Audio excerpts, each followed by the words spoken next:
안녕하세요. ASMR 카페 왔습니다. 양재천인가요 여기가? 저도 나름 강남 키드인데 와본 적은 한 번도 없는 것 같아요. 저희가 며칠 전에 구독자님들한테 궁금하신 것들 질문 받아봤는데 오늘 답변을 해드리려고 이렇게 나왔습니다.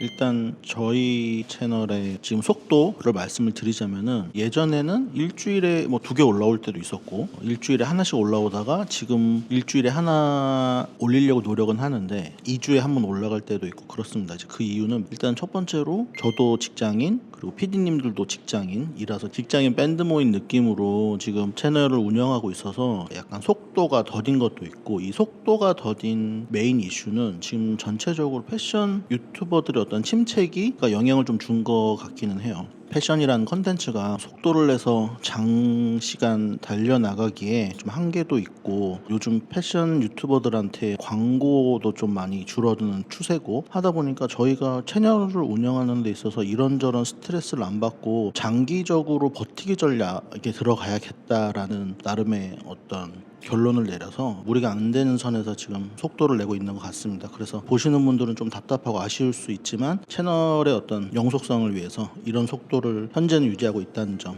언젠가 또 패션 유튜버에 아니면 저런 온라인 부흥기가 오면은 일주일에 7개 올라갈 수도 있어요. 그랬으면 좋겠네요. 어쨌든 지금 그렇습니다. 아쉽게 해드린 것 같아서 죄송하다는 말씀 드리고 싶네요. 기다려주시면 감사하겠습니다. 네, 오마이갓. 이거를 뭔가 국가 대항전이라고 생각을 해본 적은 크게 없는 것 같긴 한데 한국 패션의 어떤 정체성을 얘기를 하자면은 채널에서 한번 말씀을 드린 것 같은데 굳이 비교를 하자면은 K-팝 산업 과 한국 패션의 어떤 모양새가 비슷하다고 생각이 들어요. 패션을 좋아하시는 분들이 봤을 때 뭔가 깊이감이 좀 아직은 부족하다거나 헤리티지가 좀 부족하다거나 그런 점은 있을 수 있지만 종합적인 상품이나 대중적인 브랜드력을 봤을 때는 K-팝이 소구되는 것만큼 지금 폭발적인 포텐셜을 가지고 있고 보여주고 있다고 생각이 들어요. 쉽게 얘기를 하자면은 예를 들면 K-팝 음악 같은 거를 음악을 전문으로 하시는 분들은 음악적으로 어떤 완성도나 대대손손 이게 불려질 것인가 막 이런 것을 생각을 했을 때는 값어치가 없다고 판단을 하실 수도 있거든요. 하지만 이제 대중들 입장에서 봤을 때는 K-팝은 너무나 즐길 거리가 많은 컨텐츠잖아요. 그런 것처럼 우리나라의 패션은 패션사에 있어서는 의미가 없는 지금 패션업의 어떤 모습을 보여주는 걸 수도 있지만 당장의 어떤 대중들, 한국 국민들이나 아니면 한국을 찾는 외국인 관광객들, 외국에서 한국의 어떤 컨텐츠를 좋아하시는 분들한테는 충분히 즐길 만한 거리를 많이 제공해주고 있다. 빠른 속도감이 라든지 트렌드를 꽤나 완성도 있는 형태로 소비자들한테 제공해준다는 그런 장점이 있는 것 같아요. 패션업계에 존재하는 뭐 명품이라든지 깊이가 있는 패션은 조금 아쉽기는 하지만 우리나라 근대화, 현대화된 지도 얼마 안 됐고 그 시간에 비해서는 굉장히 가파르게 패션 산업도 성장을 하고 있다고 생각이 듭니다. 그래서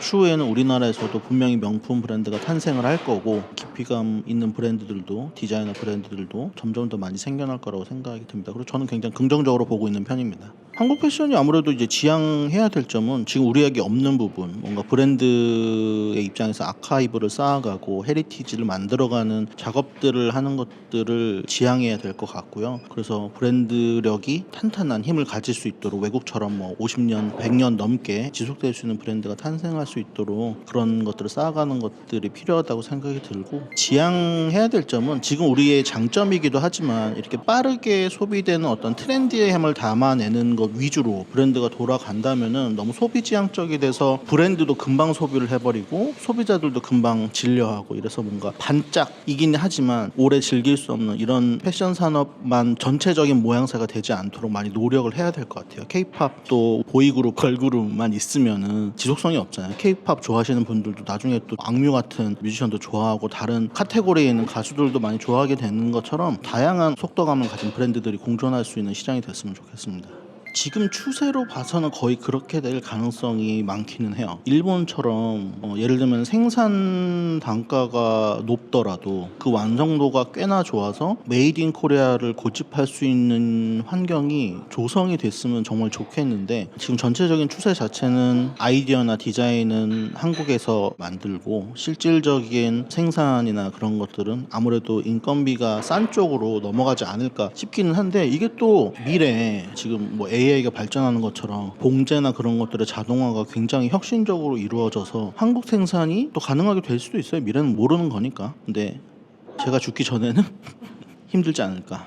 젊은 사람들이 하는 그런 경제 회사들도 있나요? 없어요. 젊은 사람들도 다 디자이너가 되고 싶어 하지 재봉틀 앞에 앉아서 바느질하고 싶어 하는 사람은 잘 없잖아요. 생산직, 3D 직업이라고 해야 되나? 그런 것들에 대한 어떤 장인 정신이 약간 녹아들어서 보람을 느끼고 가치가 있는 직업이라는 인식이 사회적으로 깔리기 전에는 좀 힘들지 않을까.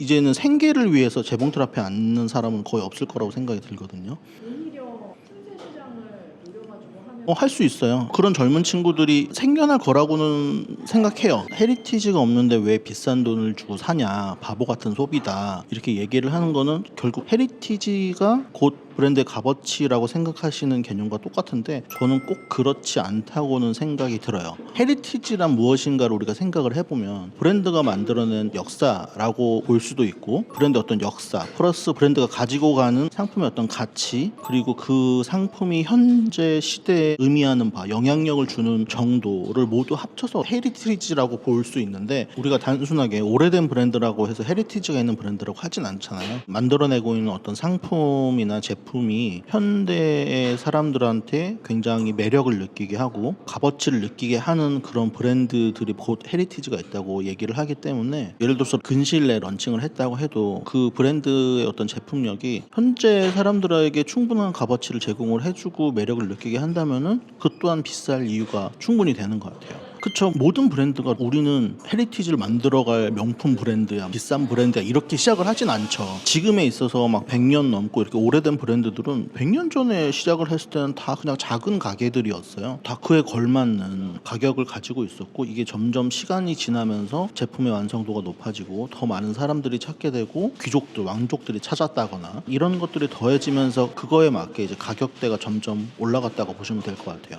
그걸 반대로 생각하면은 뭐 예를 들어 런칭 한 지 얼마 안 됐는데 비싼 가격을 책정한 브랜드, 이게 정당한 것이냐. 물론 헤리티지는 없지만 예를 들어서 뭐 디자인한 사람이 셀럽이라든지 제품의 완성도가 높다든지 매장 컨셉이라든지 브랜드의 어떤 컨셉 자체가 사람들의 심미안을 만족시켜주는 브랜드라든지 소비자가 필요로 하는 부분을 충족시켜줄 수 있는 브랜드라면 그거에 대한 값어치를 충분히 매길 수 있다고 생각이 듭니다. 그래서 헤리티지와 브랜드의 어떤 제품의 가격을 동일시는 할 필요 없다. 네, 안녕하세요. 박자만 기자입니다.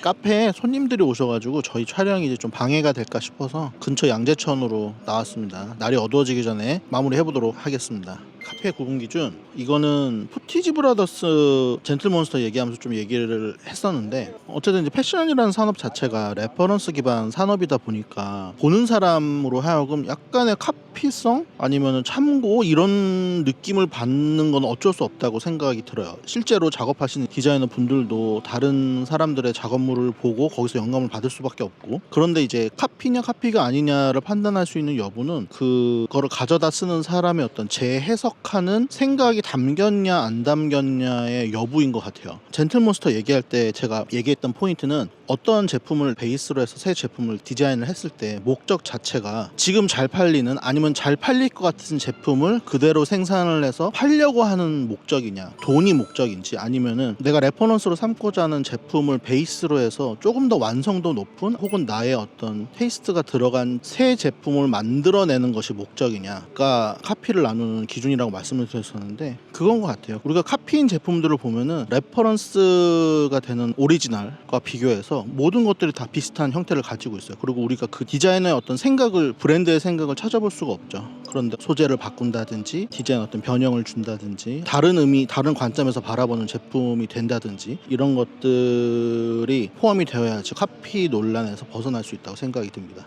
현실은 엄청나게 바뀌고 있죠. 말씀하신 것처럼 디자인도 어느 정도는 AI가 대체가 가능하고, 패턴이야말로 AI로 대체가 가능하죠. 빠른 시일 내에. 왜냐면은 내가 원하는 쉐입을 만들기 위해서 설계도를 그리는 게 패턴인데, 이런 설계도를 그리는 과정은 분명한 규칙이 있고 룰이 있기 때문에 AI로 학습을 시켜서 만들어내기가 제일 쉬운 영역이죠. 디자인보다도. 그래서 빠르게 침투를 하고 있고, 현재도 디자이너들이 AI를 굉장히 많이 많이 활용을 하고 있고요. 저희도 예를 들어 티셔츠의 그래픽을 개발을 한다든지 옷을 그림을 그려서 CAD 품평을 한다든지 이런 많은 부분에서 AI를 많이 활용하고 있습니다. 하루가 다르게 지금 발전을 하고 있기 때문에 정말 근시일 내는 디자이너들이 많이 사라질 수 있어요. 그래서 관리를 하는 사람이라든지 AI를 활용하는 사람 정도만 현업에 남게 되지 않을까. 후배들 어떡해요? 그러니까 빨리 도망가세요. AI는 새로운 세대의 산업혁명이라고 생각이 듭니다. 그래서 내 일자리를 뺏는다, 이걸 불평할 때가 아니고 이 새로운 시대에 난 어떻게 적응을 할 것인가를 더 고민을 빨리 하셔야 될 것 같아요. 와, 벌레 장난 아니다. 입으로 들어오기 전에 빨리 끝내요. 일단은 유학의 효용성, AI가 대두되고 있는 이런 시대에 AI뿐만 아니라 유학의 효율성을 따지자면 저는 효율성은 극악이라고 말씀드리고 싶어요. 들어가는 금액이나 시간 대비해서 결과물은 그렇게 화려하지 않을 수 있다를 우선 말씀을 드리고 싶고, 부모님들이 특히나 착각을 하시는 게 보통 패션 유학 보내면 수억이 깨진단 말이에요. 한국 돌아와서 만약에 취업을 한다, 초봉이 200만 원대예요. 저 때도 그랬지만 요즘 시대 자체가 해외 유학을 했다고 해서 대단한 디자이너로 데뷔를 할 수 있는 시스템은 아니라는 거. 유학을 갔다 와서 성공을 하겠다, 이게 목적은 아니었고, 배움에 대한 갈망이 굉장히 컸었고, 국내에 있는 제가 다녔던 대학에서는 제가 충족이 안 됐었어요. 조금 더 열심히 하는 학우들과 경쟁을 하고 싶은 마음도 있었고, 학구적인 욕심을 채우기 위한 게 유학이 아니었나 싶어요. 딥하게 공부하는 그릇 사이즈를 키우는 데 의미를 두셔야 될 것 같고, 성공과는 큰 의미가 없다 요즘에. 제가 이 대답을 한 게 맞는지는 모르겠어요. 생각해보니까 유학 갔다 온 지 벌써 한 20년이 돼서 최신 유학 업데이트는 그래도 10년 이내에 졸업하신 분한테 어드바이스를 듣는 게 맞는 게 아닌가라는 생각이 들긴 합니다. 뭐 힘든 부분은 여러 가지가 있는데 첫 번째로는 언어겠죠. 아무래도 뭐 네이티브 스피커가 아니다 보니까 내가 정말 이 성향이고 언어를 습득하는데 재능이 있다고 하지 않는다면은 현지 사람들과 어울리기 굉장히 쉽지 않을 거예요. 저는 I 성향이기도 하고, 한국 사람 특성상 뭔가 머릿속에서 완성이 되지 않으면 내뱉기 어려워하고, 또 한국 사람들 한 명이라도 섞여 있으면은 문법 실수할까 봐 말도 잘 못하고 이런 성격이다 보니까 영국에서 외국인 친구 사귀는 게 굉장히 힘들었어요. 그러다 보니까 수업을 따라가는 데는 문제가 없었지만 실질적으로 우리가 패션학, 의상학을 공부하러 가는 게 아니고 패션을 공부하러 가는 거잖아요. 그렇기 때문에 사실은 학문적인 것도 중요하지만 실질적으로 사람들과 얼마나 커뮤니케이션을 하고 주변 인맥을 만들어 나가느냐도 중요한데, 그런 부분에서 굉장히 약점을 가지고 있다고 생각이 들어요. 그래서 언어적인 부분, 성격적인 부분, 이런 부분이 제 1차 관문이고, 또 두 번째는 외로움이 굉장히 큰 걸림돌로 작용하기도 해요. 보통 유학을 가는 시기가 감수성으로 발달되어 있는 시기잖아요. 딱 20대 때 가면은 뭐 당연히 연애도 하고 싶을 거고, 친구도 많이 사귀고 싶을 거고, 게다가 또 향수병도 생각보다 되게 금방 찾아오고 굉장히 강렬하게 찾아오거든요. 내가 죽으면은 주변에서 나를 아무도 안 챙겨줄 것 같은 이 무서운 아는 사람 없는 타지에서 친구를 만들어 가고 뭔가 인간적인 교류를 하면서 학업과 병행하기가 굉장히 힘들기 때문에 외로움과의 싸움도 생각보다 큰 과제다. 저 같은 경우에는 정말 졸업하자마자 한국 사람들 득실득실대는 한국으로 돌아오고 싶었던 마음이 진짜 컸었거든요. 제가 평소에 그렇게 사람을 좋아하지 않는 냉소적인 사람인데도 불구하고 그래서 저는 사실 제일 힘든 거를 뽑자면 학업보다도 외로움이 제일 힘들었던 것 같아요. 끝까지 살아남는다의 정의를 어떻게 내릴 수 있는가 모르겠는데, 단순하게 아직도 현업에서 종사를 하고 있느냐로 따지자면은 배고픔이 있는 사람이 좀 끝까지 살아남는 것 같긴 해요. 이 배고픔이라는 거는 디자이너를 꼭 해야 되는 이유가 있는 사람들이 아직까지도 있는 것 같고, 유학을 오는 사람들 중에 그냥 집안에 여유가 있어서 오시는 분들도 많거든요. 그런 분들은 사실은 빡빡한 직장 생활을 굳이 할 필요가 없죠. 그래서 그런 분들은 졸업 후에 취직을 하시더라도 금방 포기하시는 분들이 굉장히 많아요. 그런 분들도 있고, 또 하나는 끝까지 살아남는다의 정의를 유학을 했던 현지에서 어떻게든 적응을 하고 정착하는 분들이라고 정의를 내린다면은, 탤런트도 중요하지만 어쨌든 거기서 본인 개인 브랜드를 하던, 현지에서 취직을 하시던 사람과 하는 일이기 때문에 현지 사람들과 얼마나 외국어로 잘 소통을 하면서 인간관계를 쌓아나가고 그 생활을 영위해 가느냐가 끝까지 현지에서 남아서 버티는 힘이 되지 않을까 싶어요. 실력보다도. 예. 경쟁에 대한 압박이요. 네. 우리나라 대학보다 심한 것 같다는 생각이 들어요. 네네. 멘탈을 어떻게 잡았는지도 궁금해요. 저는 근데 PD님이 말씀하신 부분은 사실은 스트레스를 별로 받지 않은 부분이긴 해요. 왜요? 제가 다녔던 학교는 이제 학교 시스템 자체가 계속 경쟁 시스템인데 항상 프로젝트를 주어지고 프로젝트에 대한 결과물을 발표하고 그거에 대한 순위를 1등부터 예를 들면 50등까지 이렇게 나라시를 시켜서 발표하는 그런 과정의 반복이었는데 재미있었어요 저는. 왜냐면은 내가 굳이 실력 있다고 말하지 않아도 사람들 앞에서 발표해야 되는 결과물을 내서 나의 실력을 평가를 받고 점수를 받아서 이제 실력이 나라시가 되기 때문에 디자이너는 그냥 그 결과물로 얘기를 하면 되는 것 같아요. 그 경쟁 자체를 전 되게 재미있다고 생각을 했던 것 같아요. 저랑 또 성향이 다르신 분들은 그냥 나는 공부 열심히 해서 우리나라처럼 시험 쳐서 A+ 받고 싶은데 학생들끼리 이렇게 계속 3, 4년간 경쟁을 한다는 구도 자체가 엄청나게 스트레스로 다가올 것 같긴 하네요. 근데 전 아니었다. 학교가 어떻게 보면 작은 사회잖아요. 그래서 되게 단순하게 딱 보면은 무리가 잘하는 애들, 중간 애들, 못하는 애들 이렇게 되게 나뉘어요. 그래서 내가 말을 못하더라도 잘하면은 알아서 잘하는 애들이 주변에 오고 내가 못하면은 알아서 아웃사이더가 되고 약간 그런 사회기는 해요. 33대 33대 33이라고 생각이 들어요. 딱 정말 뭐 하나 안중한 게 없다. 실력이 없으면은 애초에 사람들이 같이 일하고 싶어 하지 않을 거고 또 타지에서 그렇게 일하는데 강인한 멘탈이 없으면 본인이 버티지 못할 거고 어디나 마찬가지지만 다들 내가 천재일 거라고 생각을 하지만 그렇게 특별한 천재는 존재하지 않아요. 사실 잘. 그러다 보니까 결국에는 같이 일할 때 사람 관계가 어떤지가 굉장히 중요하거든요. 외국도 뭐 우리나라랑 마찬가지로 인맥 굉장히 중요하고요. 내가 어떤 사람의 뭐 줄을 타서 정치를 하라는 얘기가 아니에요. 왜냐면은 혼자 일을 하는 게 아니잖아요. 일하기 편한 사람, 같이 일할 때 기분 좋은 사람이랑 일하고 싶은 거는 저는 세계 공통이라고 생각이 들거든요. 그래서 이 셋 다 중요하다. 뭐 하나 놓칠 수 없다. 나는 천재인데 사람들이랑 잘 못 어울려. 그럼 사실 성공하기 힘들죠. 예. 그래서 실력만이 전부라고 말하기는 힘든 것 같아요.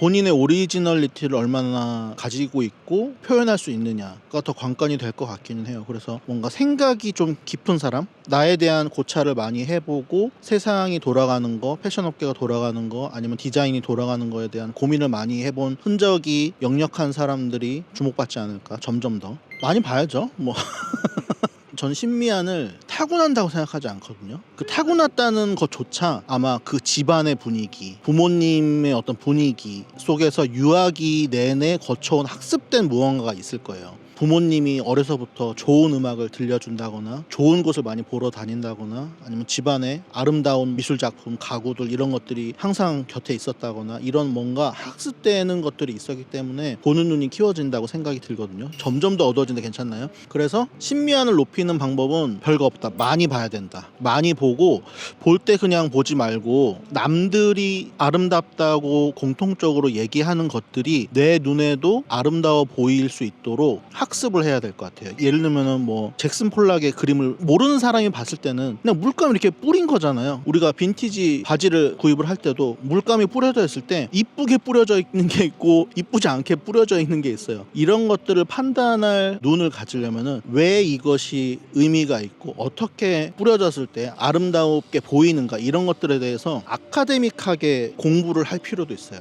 그래서 많이 봐야 되고 공부도 동시에 해야 되고 또 그거에 대한 평가를 본인 스스로 생각을 정리하는 습관을 가지는 것도 굉장히 중요한 것 같아요. 뭐 머릿속으로 정리를 해도 되지만 글로 써본다든지 아니면 그냥 입으로 뱉어본다든지 해서 내가 이걸 왜 이쁘다고 생각하는지 이걸 왜 아름답다고 생각하는지에 대해서 이유를 항상 찾고 심미적인 부분이지만 논리적으로 분석하는 습관을 들이는 것도 굉장히 중요하다고 생각이 들어요. 점점 어두워졌어. 나머지는 다음을 찍을까봐요. 그럴까요? 더블 R에 물어보신 분 화질이 떨어지는 거 아니에요 이러면? 화질 좀 그쵸? 예.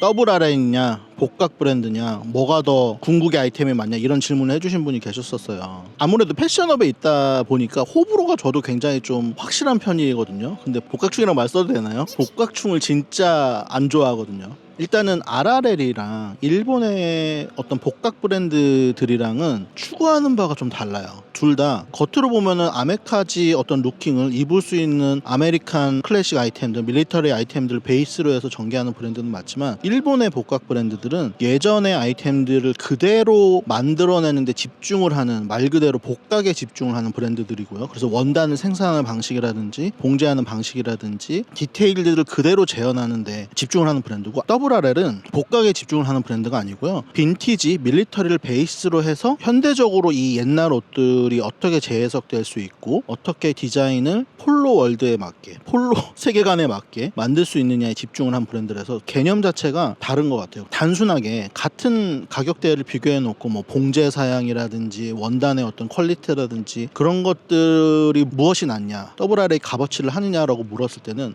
값어치를 못 할 수 있다고 생각이 듭니다. 왜냐면 그런 데서 궁극의 아이템이 아니기 때문에. 그런데 WRL 자체가 목표하는 바가 그것이 아니다. 사실 이제 저는 복각 브랜드 자체를 나름의 의미는 당연히 있다고 생각하지만 복각 브랜드가 궁극의 아이템이라고 말하는 것을 안 좋아하는 이유 자체가 사실은 궁극의 아이템을 따지자면은 그냥 오리지널 빈티지예요. 복각 브랜드는 말 그대로 그거를 그냥 그대로 재현을 할 뿐이잖아요. 아무리 99.9% 100%잘 만든다고 해봐야 결국엔 그 끝이 오리지널 빈티지인 거예요. 그래서 복각 브랜드에 대해서 리스펙은 하지만 그것을 입는다고 해서 내가 궁극의 어떤 패션 리더가 된다거나 궁극의 아이템을 입었다고 만족을 느끼시는 건 좀 잘못된 생각이 아닌가라는 생각이 듭니다.